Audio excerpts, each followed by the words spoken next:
While the rest of the country begins to unlock, Leicester goes into reverse. This is Coronavirus, the latest from the Telegraph. I'm Theodora Louloudis. As the UK begins to ease its way out of the lockdown, the plan has long been to reimpose measures on a local level. And Leicester became the first part of the country to take a few steps backwards when Health Secretary Matt Hancocks made this announcement on Monday. Given the growing outbreak in Leicester, we cannot recommend that the easing of the national lockdown set to take place on the 4th of July happens in Leicester. Shops shut on Tuesday, schools will follow suit on Thursday. Pubs and restaurants are to remain closed as the rest of the country has the option of eating out again from Saturday.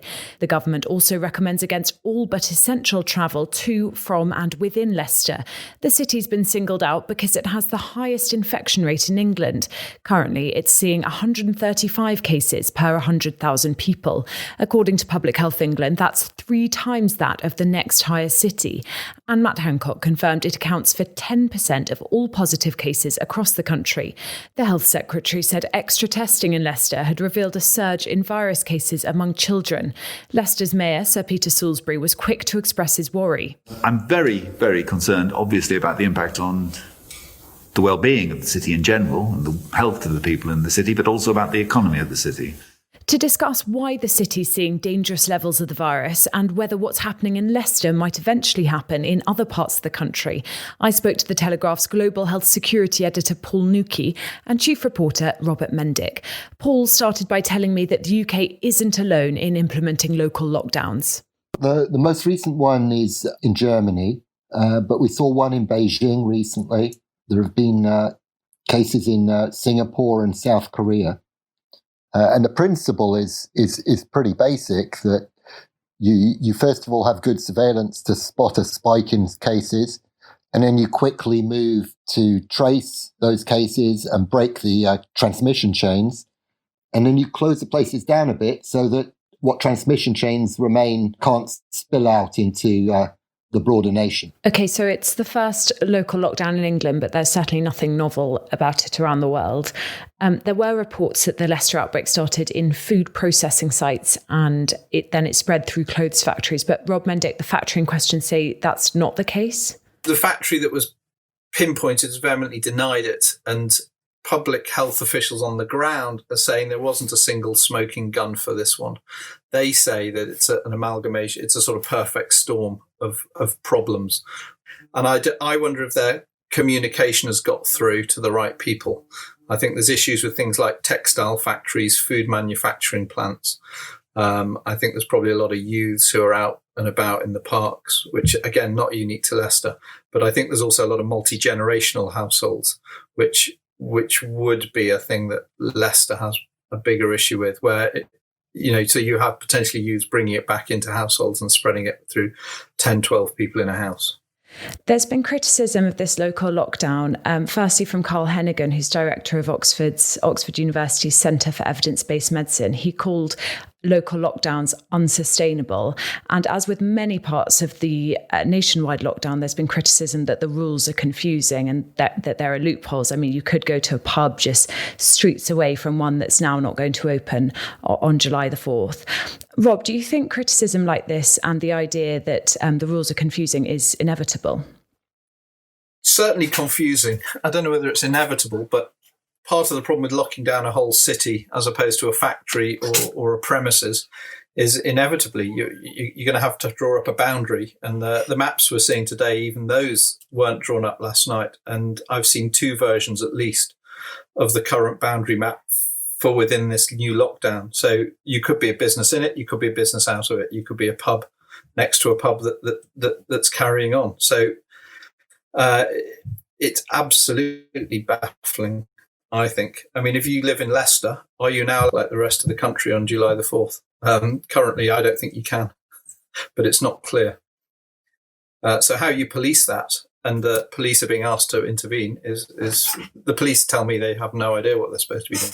Paul, do you share Rob's confusion? I understand it, but I think we rather look for too literal or too binary answers in this whole pandemic. I think if one has to lock down a location, certainly a city, there's inevitably going to be some fuzziness around the edges, just as there's fuzziness and apparent contradiction in some of the broader lockdown rules. I just think it's a fact of life in a pandemic. The logic behind all rules is not going to be clear to everyone, and we need to live with that. I think it's also important to remember that, the authorities putting in place these rules, they're not really thinking about how Mrs. Smith on the boundary of X and Y feels about it. They're looking at much bigger numbers and how to control it from a population perspective. Do you think some of the confusion as well has come alongside the kind of muddled comms over the weekend? I mean, Paul, you wrote in today's Telegraph that anyone scanning the news over the weekend could be forgiven for wondering if Leicester was about to be sealed off with tanks. You heard it here first. Leicester is not about to be sealed off with tanks. What do you think the communication around how Number 10 has dealt with this localised Leicester outbreak tells us about how this crisis is being handled more generally? There's no doubt that the communication in the build-up to this was handled very poorly. You had different politicians giving slightly different messages. I think there's quite a strong argument to say they should have acted with a single message much sooner. On the other hand, I guess you can forgive them a bit. It's Britain's first local lockdown. The whole notion of local lockdowns has political sensitivity, especially since this is a Midlands seat, part of the government's new area to treat well. So I can understand it a bit, but it was treated poorly, and I think the politicians would be much better advised to hand over these decisions and perhaps even the announcements of them to Chris Whitty and the public health professionals. That announcement did come from Matt Hancock in the House of Commons on Monday evening, as you say. It's our jobs to be on top of stories like this. So you were both waiting, I was waiting for the announcement on Leicester. Rob, is it fair to say that it came quite a bit later than we were expecting? And how much of an issue is that? I think there's a big issue about why it took 11, 12 days to get to lockdown, from Matt Hancock first making public that this spike existed. And that looks problematic. I think that it looks to me like there's, at least from our intelligence and information on this, at least 5 to 6 to 7 days wasted, where there was bickering behind the scenes between the local authority and the government over what they should do and what it all meant, and getting hold of the data. And the Prime Minister has a whack-a-mole strategy, which is all based on fast reflexes and fast action. And this feels a bit slow to us, or to me anyway. Yeah, I'd agree. We've agreed on something. Finally, we've agreed. Paul, do you think that local lockdowns like this are going to be something that we're going to see more of in Britain over the next few months, and that Leicester's being used as a little bit of a slow guinea pig? I'm not sure it's being used as a guinea pig, but I certainly think we'll be seeing more and more lockdowns like this over the next few months. And I think that how well we deal with them, how quickly we deal with them, and how thoroughly we deal with them will really define how well we do in the rest of the pandemic. I'm actually faintly hopeful. I think we got off to a very bad start in this pandemic. But I think that the infrastructure, the testing infrastructure, the contact and trace infrastructure has now been built up again by Public Health England. It's by no means perfect, but I think we do have an infrastructure there now. And with luck, we'll see it improve and become better and better as the pandemic carries on. But I think we can see this right the way through until next spring, at least. Well, that's a good point, isn't it? Because if our strategy were foolproof already, it wouldn't get to this point, would it, Rob? I mean, what worries me is I think test and trace should have picked this up and should have been able to deal with this before Leicester had to go into a full lockdown. And what would worry me is that, these cases should have been identified, traced, tracked, and the people told to self-isolate. And something hasn't happened in the time that test and trace is supposed to have been up and running. that hasn't dealt with Leicester for some reason. Whether that was a language barrier issue, the calls weren't being made, people weren't listening, but something's gone wrong with test and trace, funnily enough, I think, that should nip in, that should stop this kind of huge scale lockdown. I don't know what Paul thinks about that.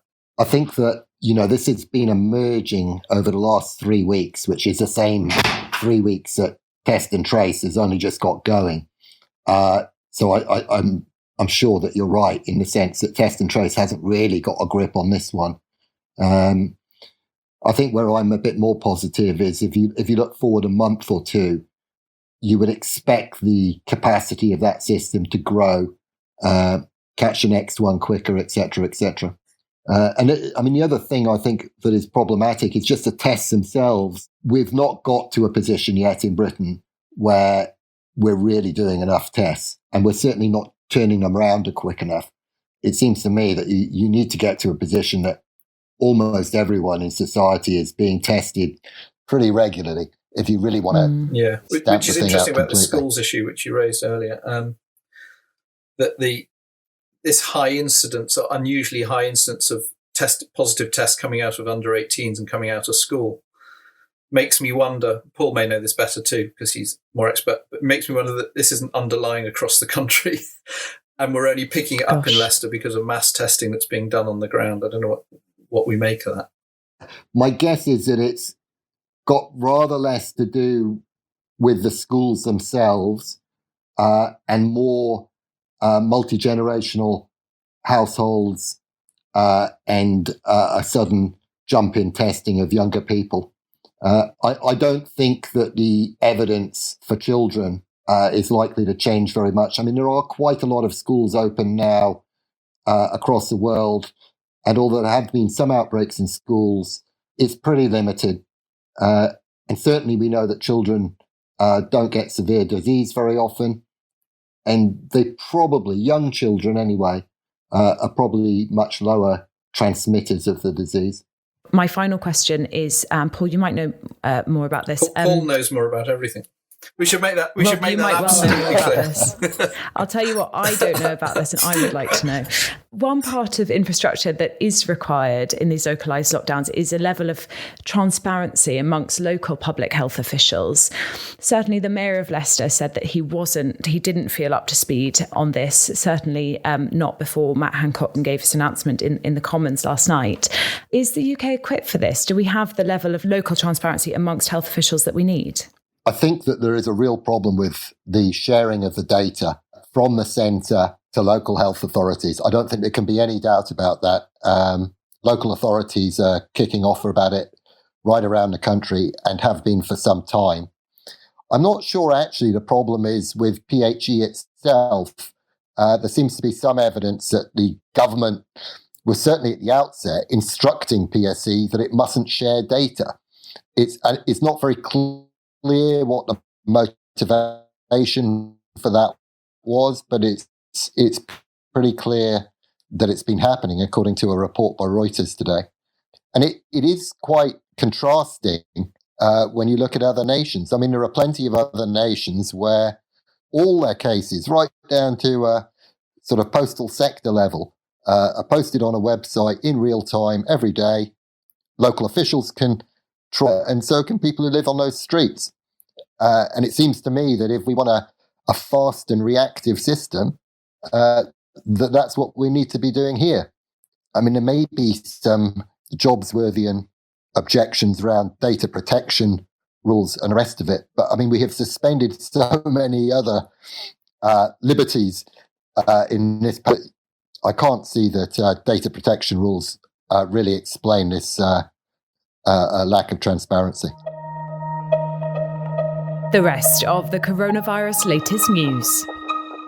The government will plough £5 billion into schools, roads, hospitals and other infrastructure projects as the Prime Minister looks to bring the country out of the coronavirus-induced recession.